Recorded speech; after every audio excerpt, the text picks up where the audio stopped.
Did you know that insurance companies own 30% of the world's invested assets, some $35 trillion, and yet there's no place to learn about this interesting profession? And it is a profession, by the way. Are you interested in learning best practices for risk management, trending asset allocations, and in-depth discussions of important asset classes?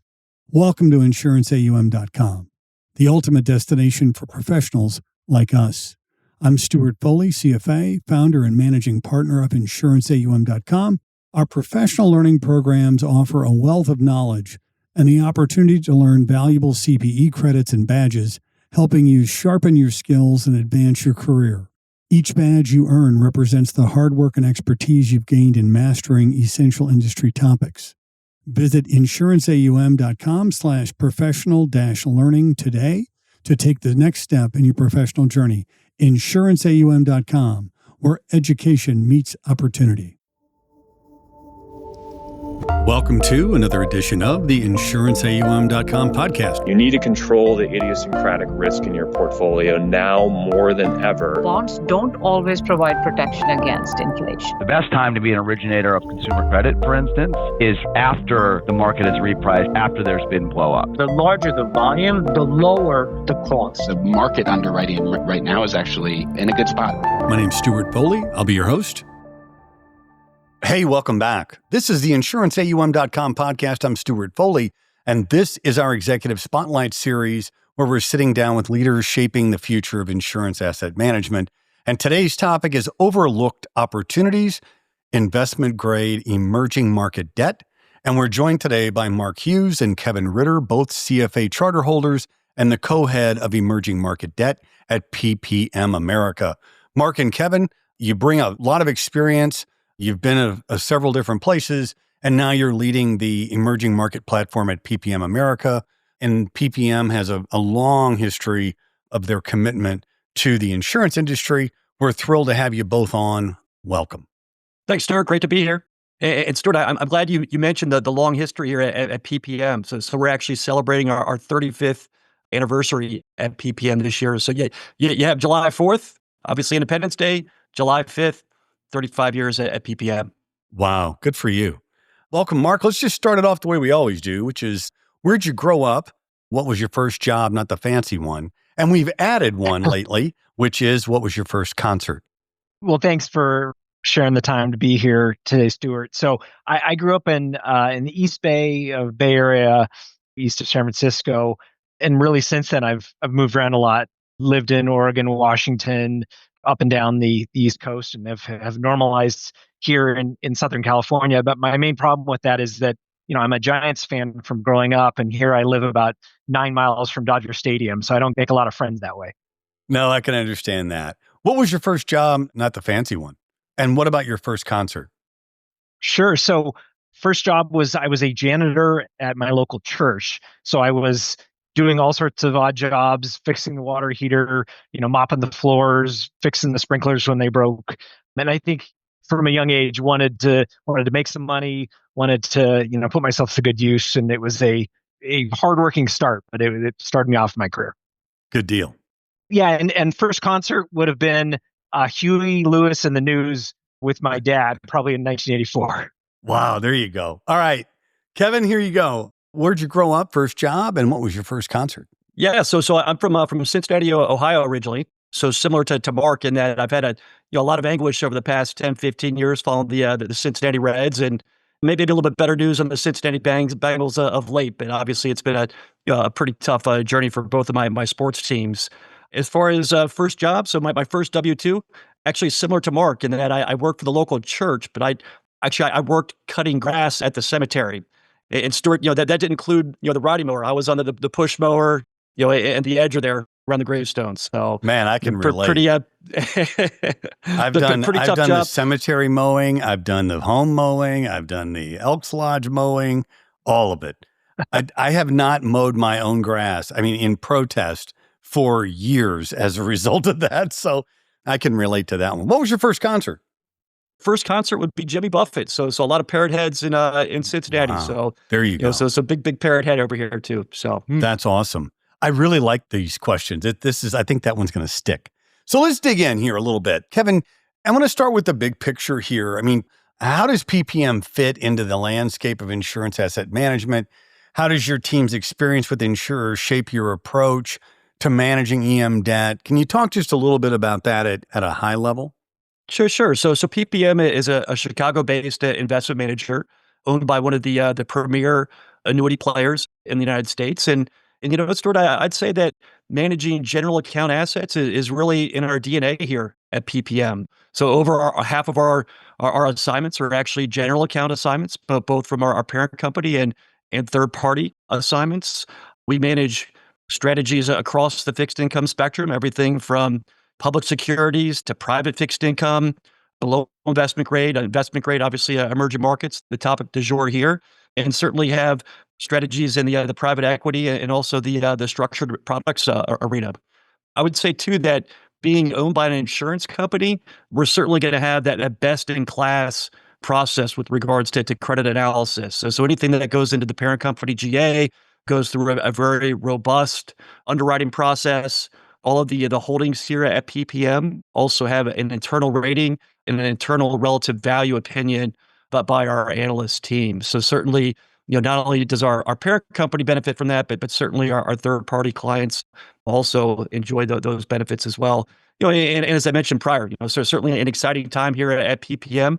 Again, with that 35-year anniversary coming up here, which I think marks longevity in the industry and certainly on the insurance side as well. And maybe too, Stuart. So Mark and I, we do have quite a lot of experience in the EM general account space. So we've been managing EM general account assignments since 2008. So pre-credit crisis from that perspective. Yeah, and Mark, I kind of go to you. Well, let's talk about why investors should care about emerging markets right now, right? What's changed over the past decade and what makes this compelling for general account investors? And it's interesting that I believe that the only thing longer than the sales cycle in insurance is the institutional memory of people in it. And so what I often find, and I've been doing this for a minute, is that I have an inaccurate view of an asset class. And that view is 10 years old, for example. And I'm not current. And it isn't until I get somebody like you on, or you and Kevin on, where I can actually get current. So what would be helpful, I think, is to talk about the opportunity, but also what's changed and what's different about right now than has been historically the case. Yeah, it's a really good point, Stewart, and that I think people have had sort of varied experiences in emerging markets over time.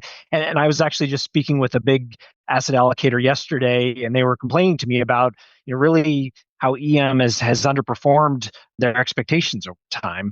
And I couldn't really argue with them overall. I would say that the emerging markets debt space has generally done well, but certainly if you think about EM equities or EM currencies, over time they were supposed to be, outgrow developed markets returns, and they've really, sort of let investors down, right? So to your point, there's sort of the asset allocation level disappointment in some parts of emerging markets. There's also the ghost stories of, how people have lost money in emerging markets over time. And I think we're focused on two things right now. One is that the version of emerging markets that we invest in for our parent company and for our general account clients is definitely a different flavor, right? We're generally talking about investment grade. It's high quality. It's very comparable to US credit as well, maybe talk about a little later.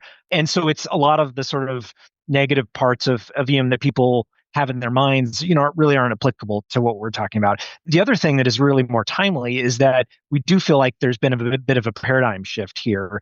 And we've been in this era of US exceptionalism where US growth has outperformed expectations. It's, US has grown much more than Europe, but also even some emerging markets too. And so over the last 5-7 years, it's the easy trade has been to just buy US assets, buy the S&P 500, buy US credit. And there was no reason to really look further, abroad to emerging markets.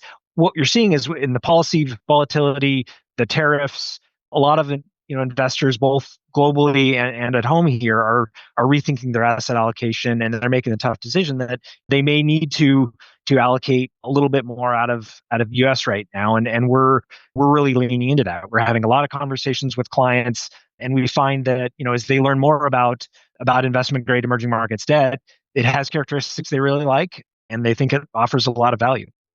Yeah, and it's a great point, Kevin.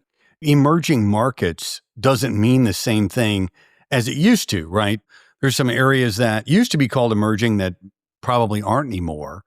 And it means different things to different people. Depends on who you ask, right? So how does PPM define emerging markets, particularly in the context of insurance general account allocations? Yeah, Stuart, I've been doing this for over 25 years now in the emerging market space specifically. And I think you nailed it, right? In that there's a misunderstanding and a misperception when it comes to emerging markets, right? Because I'm sure that a lot of your listeners on this podcast, when they saw the emerging market title, they probably thought, oh, well, this is going to be a presentation about local currency, or this is going to have a high risk, high return type slant to it. To the point before, maybe this is about Argentina, or China is certainly an emerging market. There's obviously a lot of friction more recently with the Chinese and the United States with regards to tariffs. I don't want China in the portfolio. Au contraire, Mark and I are general account nerds, right? So when Mark and I think about emerging markets, we think about single A rated and triple B rated dollar denominated securities, whether they be sovereigns or whether they be corporates that are going to have a very attractive income profile relative to U.S. credit. And I think from the conversation here, I think we're going to find out that the same investment grade emerging market securities actually have pretty attractive risk characteristics as well. So I think that's certainly something that we're seeing on the emerging market side, and find that quite attractive. I would say too, maybe kind of driving to your point before, with regards to the evolution, the emerging market asset class. When we first started doing this 25, 30 years ago, again, the concept of emerging markets has changed materially, right? Because if you think back, again, in the late 90s, the United States was the only game in town. We were by far the most powerful from an economic and military perspective. Of course, all the emerging markets would want to sign up for all of the norms and regulations and what have you from a U.S. and international perspective. I think the reality is that there's certainly other power centers, whether it be militarily or economically. And I would say that these emerging market countries, some of which have been investment grade rated now for the better part of 25, 30 years, although they didn't grow up in quite the same fashion maybe that we had thought in the late 90s, but they're still incredibly vibrant economies, very stable economies, exciting places to invest. And I think to the point before, it's these investment grade rated countries and private sector issuers therein where we're really finding opportunities in the emerging market landscape. It's interesting you said that you're an insurance GA nerd. I mean, it's like, believe it or not, we trademarked, I couldn't believe it was available. We trademarked home of the world's smartest money because I think insurance companies are the world's smartest money. Not that their crystal ball's better, but they have a lot more externalities to deal with. But unofficially, Kevin, we are also the home of the insurance GA nerd. So you are in very good company, my friend. So Mark, I want to come back to you. So how do you compare the opportunity set in the emerging markets to what we've seen in the developed world? And really, how do you think about integrating sovereigns and corporate exposures across these portfolios? Sure. So I'm someone who spent a lot of my career both in developed markets credit as well as emerging markets credit. And so I'm sort of a good person to sort of compare and contrast the two. And I'd say that the main thing and how we approach EM differently than a US credit manager might be is that, macroeconomic and sovereign level analysis are really important for emerging markets, right? And so EM includes this huge spectrum of issuers that can include sovereigns like Peru and Indonesia, all the way down to sort of privately owned and run corporates whose fundamentals you can look at on a much more bottom-up basis. But the history of EM is littered with a bunch of managers who tried to do EM purely bottoms up, purely looking at corporate fundamentals without understanding the bigger picture of what's happening in the country, the politics, the regulatory, all of that side. And so at PPM, what we try to do is really integrate the sovereign outlook and research as well as the corporate side of things, right? And so a good example of not doing that well was Brazil in 2014 and 2015, where you had a big surge of issuance on the corporate side leading up to political scandals and bribery scandals there, and you ended up having a number of defaults and credit situations. And people were really surprised by that because they thought they had bought good companies, right? And it turned out it didn't matter. It was sort of a Brazil problem. So that's how, our approach. Fortunately, we're at PPM has a great history and infrastructure of bottom-up credit research. And so our emerging markets team is able to take both sort of global and macro views as well as sovereign level research and blend that with PPM's corporate credit team to really have generate a well-diversified portfolio, with risk that really spans the spectrum between sovereigns and corporates. And I would just add that we do really like emerging market corporates, right? And sometimes there's a perception that a company in EM is, has sort of double the risk, right? Because it has the sovereign risk and it has the corporate risk. And we find actually, if you look at the numbers, EM corporates over time have generated, much better risk-adjusted returns, sort of excess returns, and often because EM corporates have different characteristics that are unusual and better in some ways than what we see in U.S. credit, right? And so we see companies that are sort of national champions. They have big market shares and they're really low on the production cost curve, but at the same time they're family owned, they're owned, they're affiliated with the government. They have shareholder goals that are different than what you see in the US, where it's really all about, returning cash to shareholders. And so in general, EM corporates have less leverage than the similarly rated companies in the US. And if we're able to go out and find good companies with more spread and less leverage for the same rating, that's the best of all worlds. And Kevin, we know this space is nuanced, right? So, but for general account investors, talk about the core benefits of emerging markets. I mean, how should insurers think about income diversification and the portfolio fit? Sure, Stewart. So I think first and foremost, to your point before, it's about the added income when you go into emerging markets, and it's like for like, whether it's in that single A bucket or in that triple B rated bucket. Insurers can typically expect to pick up anywhere between, call it 50 to 100 basis points over like rated investment grade credit. I would point out too, it's important to not look at the indices because again, the indices in the emerging markets are flawed. So for example, let me bring out China. China has dollar denominated securities in the major indices. Those Chinese bonds actually have a lower spread or actually trade through that of US treasuries. So there's no reason whatsoever for anyone other than an ETF or a passive investor to own Chinese dollar denominated securities that are trading through US treasuries. Obviously, that's simply not attractive. So again, the income benefit for insurers is actually going to be higher than what the headline yields and the headline spreads on the indices suggest.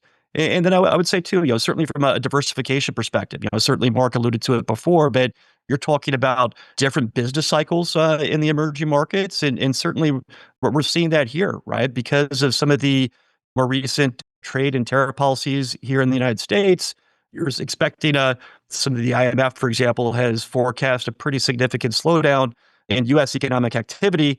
On the other hand, there's certainly going to be some losers in the emerging markets, but there's also countries that are going to be much more immune to certain trade and regulatory policies here in the United States and even have a chance to benefit as well. So certainly from a geographic diversification benefit, there's going to be issuers that stand to be winners, as a result of more recent trade policies here in the United States. And then, and then I would say too, maybe just broader portfolio fit. Certainly, anytime you can combine an asset that has a higher yield for the same cap charge.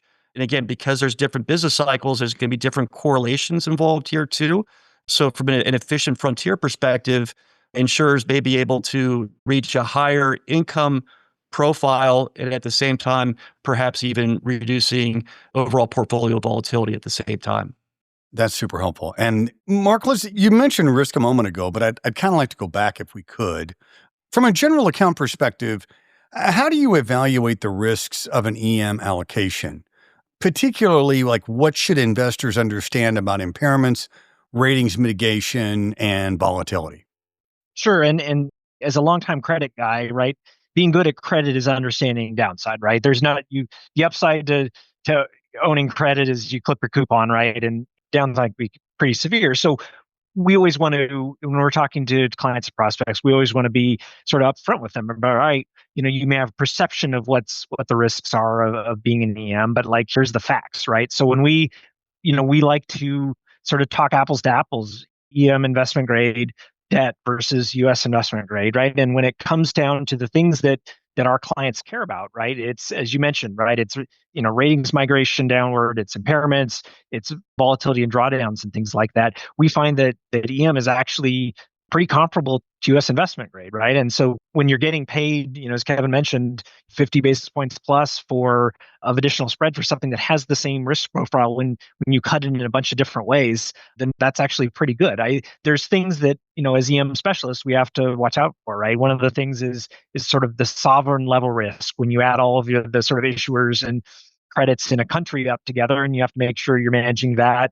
There's certainly ratings migration where a whole country can trend down over time, you have to worry about. And then there's certainly geopolitics is more of a concern today than it has been historically. But I think both our process and our historical sort of track record of being aware of that sovereign risk has been pretty strong. And the good part, again, is we're not looking to take a lot of binary risk, geopolitics, sanctions, things like that in an investment grade, EM portfolio. The other thing I mentioned is that, some of the criticisms of EM historically has been, rule of law, bankruptcy restructurings, things like that. And certainly we acknowledge that, the US is the gold standard in terms of Chapter 11 and creditors' rights and things like that. As it turns out, when you actually look at the data, the default rate from any given sort of ratings cohort is pretty comparable in EM, and recoveries are actually comparable as well too. And you'd say, well, how's it possible if there's no rule of law in some EM country that we can have good recoveries?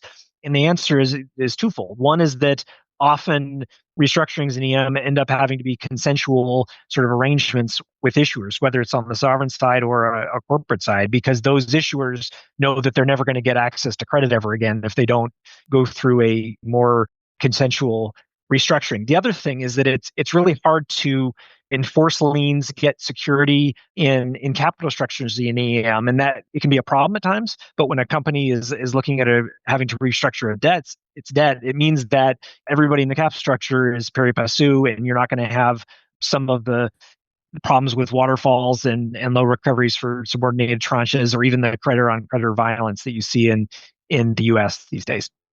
Yeah, Kevin, every insurance company is different, right? It's like snowflakes. If you look at them from a distance, they look the same, but when you get up close, they're all different. And so one of the things that is common, though, is a lot of insurance companies want to know what other insurance companies are doing, right? So you are in this market every day. When you look across the insurance landscape and EM allocations, are larger insurers doing something different than smaller ones? Are there differences between life, P&C, and health, or annuity providers? What are you seeing in that regard? Yes, Stewart. So I'd say that certainly over the past 15, 17 years, managing emerging market dedicated general account assignments, we've certainly seen all shapes and sizes out there. But maybe to your point, maybe just a couple broader trends from our perspective. One, the larger insurance companies, they're already very heavily involved in this investment grade rated emerging market debt space, right? Typically, those larger insurance companies will have anywhere between a 2 to 6% allocation of part of their broader public fixed income book. So they've already been benefiting for the past, again, 10, 15 years from the increased income profile and benefiting from some of the the risk metrics that Mark alluded to before. So they're certainly very well entrenched in this trade already. I would say that the smaller insurance companies, and those are insurance companies, let's call them, anywhere between 10 to call it 25, 30 billion in assets. Those insurers, you're starting to see a bit more of an uptake in acceptance into this emerging market investment grade space. And I think some of that has to do with the fact that you have seen, fee compression come down across the board, where the pick of 50 to 100 basis points in emerging markets is certainly a lot more attractive as those fees come down relative to, U.S. investment grade credit, for example. So you certainly are seeing an uptick from those insurance companies as well. I'd say maybe the other trend that we're seeing too is what Mark and I would call maybe emerging market light in that you'll talk to some insurance companies and they'll say, well, yeah, we do have an emerging market allocation. And then we look at those holdings and it'll be some of the more large cap on the run, American Mobile, Grupo Bimbo, some of those comps to global US type players, if you will.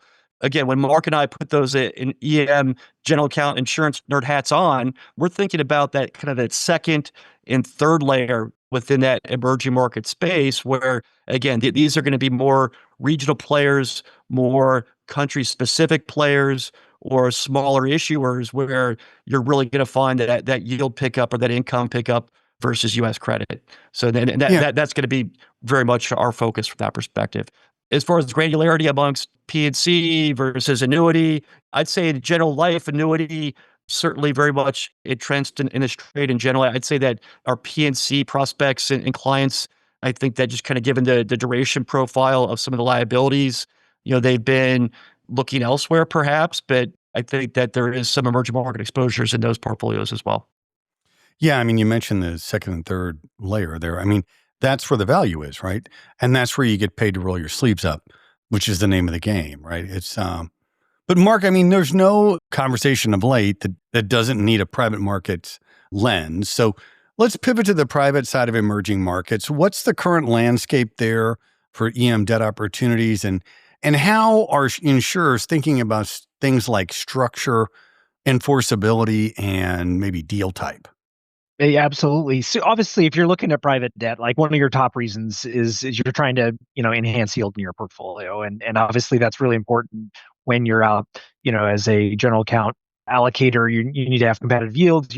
Obviously you're really looking for yield, right? So the first thing we do is say, if you don't own any public emerging markets, then you should buy some because you're obviously getting a really nice yield pick versus existing privates, and you're not, you don't have to worry about the illiquidity standpoint, right? So that's the first argument we make. But we're also, PPM is, very experienced in the private debt markets as well. So we see deal flow coming across, and certainly every client prospect we talk to certainly wants to talk about what's available.